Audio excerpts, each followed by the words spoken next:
So when the first cryptocurrency ever, Bitcoin, appeared, nobody knew how big it would become. I mean, the first Bitcoin purchase was 2 pizzas. But it was supposed to be big, right? That was the story. But more than a decade later, Bitcoin is far from being on top. So, what happened? Let's start at the beginning. 2007, Japan. A mysterious man named Satoshi Nakamoto begins work on a new, bold idea, a concept of cyber money, currency, existing only in cyberspace. In August of the next year, 3 men file an application for an encryption patent application. Surprisingly, all of them say they have no idea who Nakamoto is, which begins a rumor that it might be just a pseudonym for a whole group of people. Then on August 18, 2008, Bitcoin.org was anonymously registered. 2 months later, Nakamoto published a white paper called Bitcoin, a peer-to-peer electronic cash system, explaining the whole concept behind Bitcoin. However, the system officially started to work only in 2009, when the creators mined the first ever Bitcoin block called Genesis block. Of course, Nakamoto made the first Bitcoin transaction, sending 10 Bitcoins to a computer developer. In October 2009, a Bitcoin exchange rate was finally revealed. 1 Bitcoin equaled 0.03 of a dollar. Not very much, huh? Now it was time for Bitcoin transactions, and the first one was made in May of 2010. A programmer from Florida sent 10,000 Bitcoins, which was about $25, to buy 2 pizzas. If he only knew that a couple of years later, these Bitcoins would be worth roughly $39 million. That's a lifetime supply of pizza right there. By the beginning of 2011, 1 Bitcoin was finally worth $1. With all the buzz around it, 4 months later, it was $31 against 1 Bitcoin. However, it didn't last that long. Just 4 days after this peak, the value of Bitcoin decreased back to $10 due to security issues. Still, this didn't stop Bitcoin from appearing to conquer the world, with more services accepting Bitcoins and new apps coming. In April of 2013, it hit the new height of $266. A couple of hiccups here and there, and in November, 1 Bitcoin went up to $1,242. 2017 was a golden year for Bitcoin. In summer, its price increased to $3,000. In September, it got up to $5,000. And by the beginning of 2018, it went all the way up to mind-blowing $13,000. But soon, everything went downhill. If your 2018 was bad, Bitcoin can compete with that. Everything was against it. China ramped up their cryptocurrency sanctions, while Facebook, Twitter, and Google decided to ban cryptocurrency ads. As a result, Bitcoin plummeted back to $3,000. These days, the situation is a bit better though. You can get 1 Bitcoin for roughly $3,900. Still, why did the most popular cryptocurrency in the world suddenly collapse? Well, there are a couple of factors that contributed to it. Bitcoins depend on a system of people called miners that verify all the Bitcoin transactions. However, these miners get paid their own portion of Bitcoins for their service as well, and these expenses are getting bigger every day. This process hurts not only Bitcoin but some miners too. They generate less profit and close. And this circle seems to be never-ending. Some countries aren't fans of cryptocurrency as well, including the US.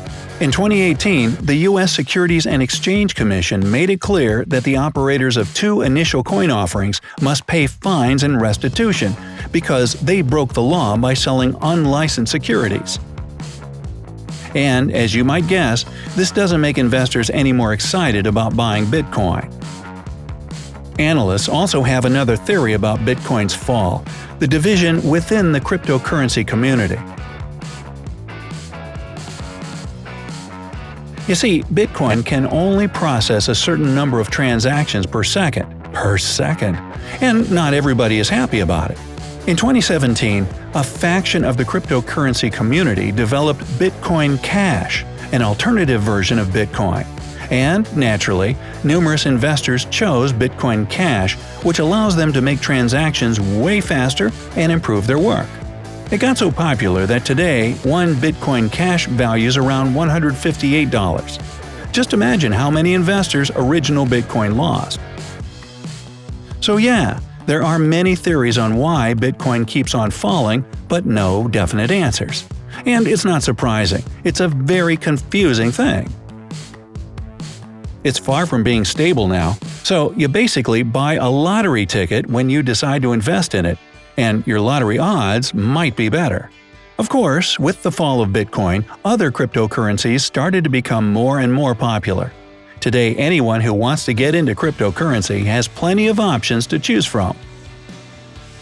Like NEO.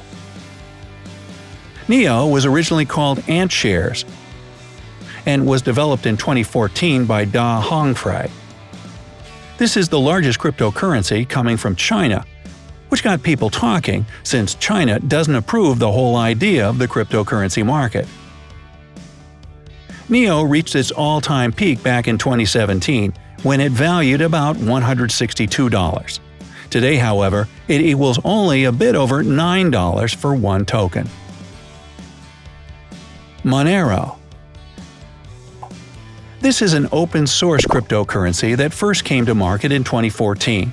It's highly private and leaves no trace whatsoever.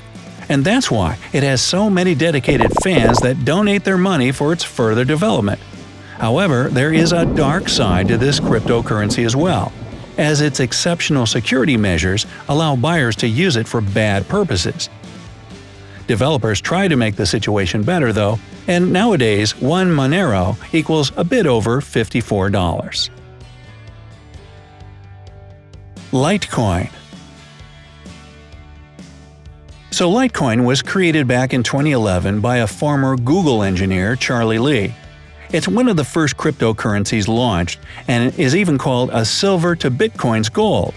In some ways, Litecoin is better. It's based on an open-source global payment network and has a much faster block generation rate and transaction confirmation, whatever the heck that means.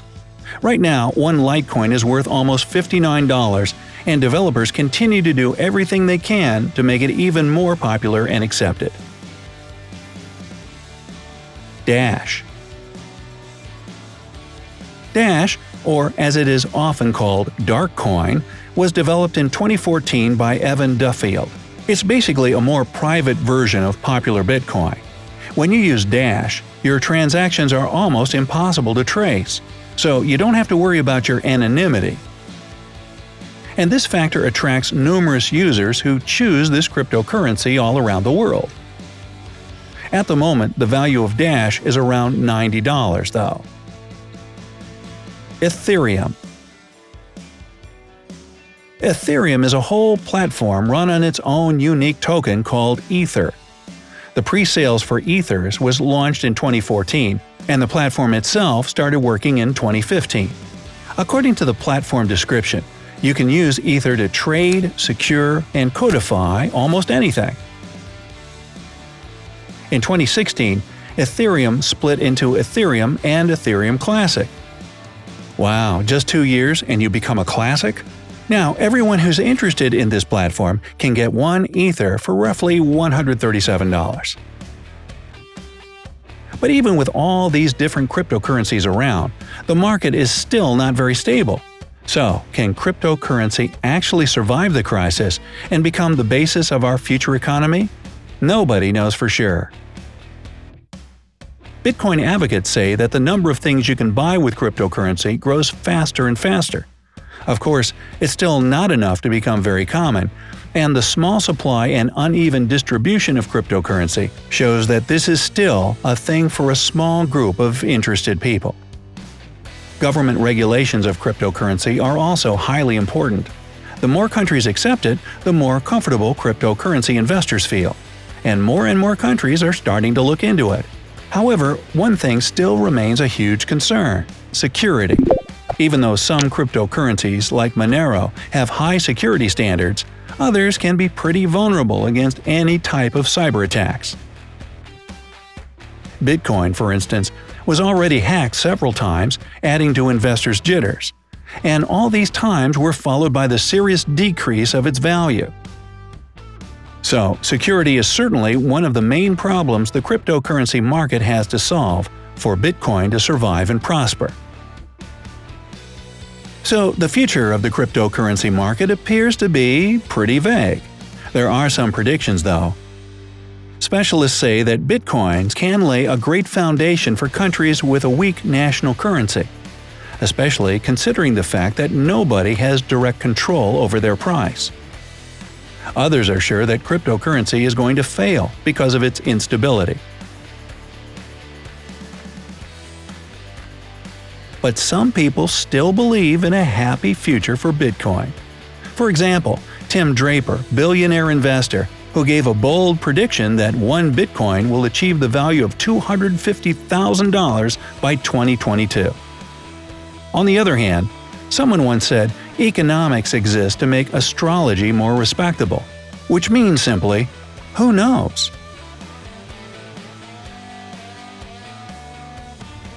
Finally, if you find all this terribly confusing, I leave you with this sage advice from billionaire investor Warren Buffett. Never invest in a business you cannot understand. If you really don't grasp this stuff, and most people don't, even though they convince themselves that they do, most times it's a smarter play just to put your money back in your pocket and walk away. So, what do you think about cryptocurrency? Is it the future or just a passing fad? Sound off in the comments below. Don't forget to give this video a like, share it with your friends, and click subscribe. Always stay on the bright side.